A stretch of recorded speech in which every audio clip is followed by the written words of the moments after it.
আমাকে তুমি এই ফাঁকা ঘরে বন্ধুরা, ডেকে আনলে কেন? এই ভিডিওটা দেখার পরে তোমাদের মাথার সঙ্গে তোমাদের জীবনও ঘুরে যেতে পারে। একবার আমার দেখো স্ত্রীর ভালো সঙ্গে করে। আমি বিশ্বাসঘাতকতা করতে পারবো না। তোমাকে যদি না পাই তাহলে আমি জীবনে কাউকে বিয়ে ভাইকে না করব পেলে তুমি থাকবে আমার না। সঙ্গে প্রেম করে তুমি ওই বুড়ো মালটাকে বিয়ে এদিকে করলে ভাইয়ের টগরি। বউ অন্য কারোর সঙ্গে প্রেম বুড়ো করছে। মাল্লুটাকে দেখে বিয়ে করেছি।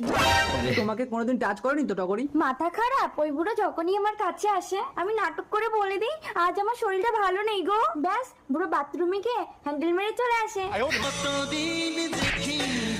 প্রত্যেক ছেলের সঙ্গে বুড়ো একই সবকিছু অবস্থা। আমার নামে লিখে নিয়ে বুড়োকে মার্ডার করে দেবো। প্লিজ আমাকে কি হলো? আমার পেটে তোমার বাচ্চা রূপম।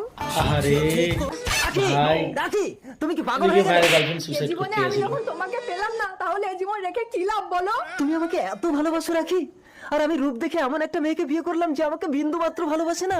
আরে কি কষ্ট। আজ থেকে তুমি শুধু আমার রাখি। নো প্রবলেম, আগে তোমার সবকিছু আমার নামে লিখে দাও। তার আগে তুমি জবাব দাও, তোমার পেটে কার বাচ্চা টগরি?